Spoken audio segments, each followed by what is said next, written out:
É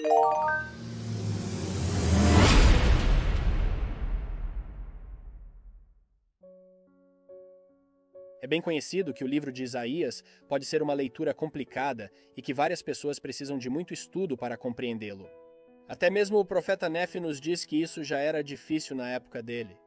Seu próprio povo, apenas 100 anos após a época de Isaías, também teve dificuldades para entender suas palavras.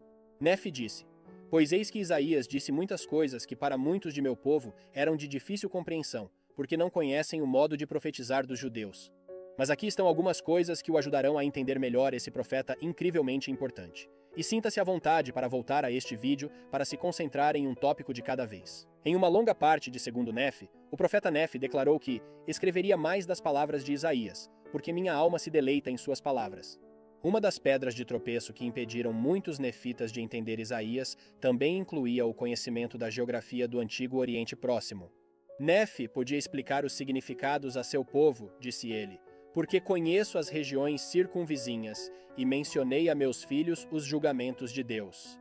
Dessa forma, como observado por John Hilton III, fica claro nas palavras de Nefe que a compreensão das regiões, da geografia e dos julgamentos de Deus, uma referência à época, são essenciais para a compreensão de Isaías.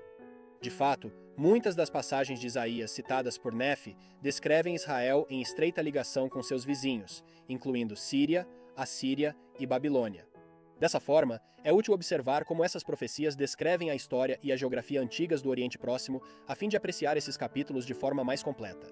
Muitas das passagens de Isaías, citadas por Nefe, tratam extensivamente das punições do Reino do Norte de Israel. Uma dessas profecias é belamente descrita por "Cantarei ao meu amado o cântico do meu querido a respeito da sua vinha". Essa profecia, como todos os escritos de Isaías, é escrita em forma poética, empregando paralelismo, simbolismo e outras características hebraicas importantes para ajudar os leitores a entender o que está acontecendo no texto. De acordo com esse cântico, Israel é descrita como uma vinha em uma colina muito frutífera, que o Senhor tomou grandes medidas para proteger. Ele a cercou, recolheu suas pedras e a plantou com as melhores videiras, e construiu uma torre no meio dela, e nela fez também um lagar. Em outras palavras, Israel recebeu a terra prometida, desfrutou da proteção do Senhor e era um povo da aliança sob seus cuidados. No entanto, eles não cumpriram esse convênio, pois quando o Senhor determinou que ela produzisse uvas, ela produziu uvas bravas. Como Israel havia pecado e se corrompido, o Senhor prometeu derrubar os muros da vinha, ou seja, ele removeria a proteção de seu povo. Outros julgamentos proféticos contra Israel estão centrados no pecado do orgulho. Por exemplo, aqueles que procurassem enriquecer às custas dos pobres seriam empobrecidos, e os arrogantes seriam humilhados quando as coisas viessem sobre eles. A remoção da proteção do Senhor abriria Israel a muitas novas ameaças, especialmente por meio de invasões de inimigos estrangeiros. A maior ameaça da qual os reinos do norte e do sul estariam cientes seria o Império Neo-Assírio, em constante expansão. Esse império logo cresceria e se tornaria o maior império que o mundo já havia visto até aquele momento. E a crueldade dos assírios era bem conhecida entre todas as culturas do Oriente Próximo. A Assíria, dominando todas as fronteiras do norte de Israel, seria usada como uma ferramenta nas mãos do Senhor para punir Israel. Como lemos no livro de Mórmon, é pelos iníquos que os iníquos são punidos. Em uma longa profecia contra Israel, o Senhor prometeu que a destruição seria tão completa que eles não conseguiriam reconstruir. Por fim, essas profecias seriam cumpridas no ano das 10 tribos, quando a Assíria dispersou as 10 tribos e repovoou a terra.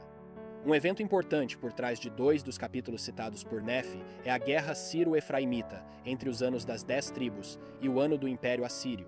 Com medo do crescente poder da Assíria, os pequenos países da Síria e o Reino do Norte de Israel fizeram uma aliança, ou confederação, para que pudessem fazer a Assíria recuar quando ela, inevitavelmente, se expandisse para o sul. Mesmo com a ajuda de Israel, a Síria não tinha os soldados necessários para impedir uma invasão assíria. Por isso, essas duas nações tentaram fazer com que o reino de Judá se unisse à sua aliança. Quando Acaz, rei de Judá, se recusou, Rezim, rei da Síria, e Peca, filho de Remalias, rei de Israel, subiram a Jerusalém para pelejar contra ela, mas não puderam prevalecer contra ela. Dessa forma, eles queriam substituir Acaz por um rei fantoche que se uniria a eles na guerra contra a Síria. Portanto, esses dois exércitos atacando Judá teriam sido uma grande preocupação para Acaz. Ao longo de 2º Nefe, capítulos 17 e 18, Isaías está assegurando a Acaz que o conflito entre a Síria e a Assíria fracassaria. fornecendo 3 sinais pelos quais Acaz saberia que o Senhor libertaria Judá, derrotaria os exércitos sírio e efraimita e estabeleceria o Messias por meio da linhagem de Davi, assim como ele havia prometido anteriormente. No entanto, ainda duvidando que o Senhor defenderia Israel, Acaz pediu ajuda à Síria para derrotar esses 2 invasores do norte, encerrando a guerra em 732 a.C., contudo, tornando Judá um reino vassalo do Império Assírio. Isso traria resultados desastrosos durante o reinado de Ezequias, filho de Acaz, exatamente como Isaías havia profetizado. Embora até esse ponto a Assíria tenha sido a ferramenta que o Senhor usou para punir Israel, Isaías deixa claro que a Assíria não era de forma alguma justa. De fato, a Assíria é descrita como sendo tão orgulhosa quanto Israel, e por isso também seria punida. Essa punição viria na forma de destruição pelas mãos do Império Babilônico em 612 a.C., herdando assim muitas das terras que antes pertenciam à Assíria. Isso incluiria o reino de Judá. A Babilônia acabaria sendo a nação responsável por dispersar o reino do sul de Judá por causa de seu orgulho, assim como a Assíria havia dispersado o reino do norte.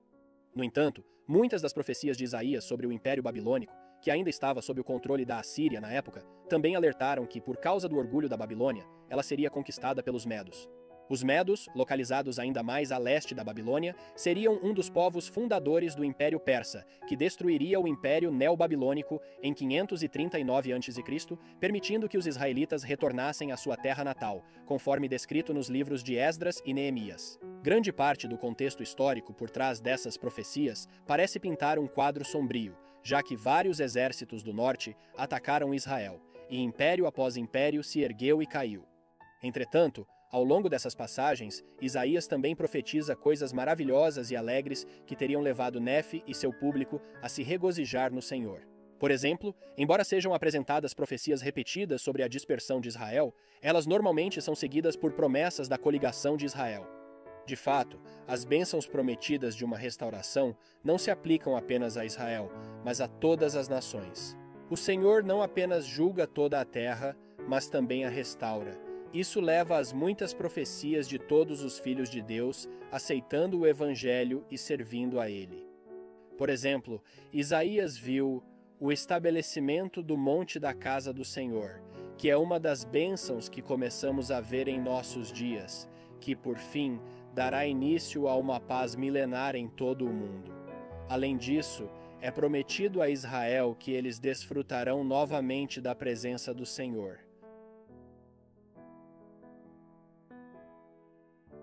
O Senhor criará o Senhor sobre toda a habitação do monte Sião, e sobre as suas congregações, uma nuvem e uma fumaça de dia, e o resplendor de um fogo chamejante à noite, assim como fez no tempo de Moisés no deserto. Essas escrituras também foram importantes para os nefitas de outras maneiras. Em cada profecia de destruição, o orgulho é o pecado que levou à destruição. Dessa forma, não é de surpreender que os profetas nefitas alertassem continuamente o povo contra o orgulho. Tampouco é surpreendente que Isaías fosse um dos conjuntos de escrituras mais comuns usados nisso. Por fim, o livro de Isaías foi influente entre os profetas nefitas por suas opiniões sobre a restauração de Israel e as bênçãos prometidas a eles nos últimos dias. Mesmo quando Isaías profetizou de forma que seria benéfica para seu público imediato, ele foi capaz de usar eventos históricos para compartilhar uma visão do futuro dia do Senhor, inspirando leitores por milênios.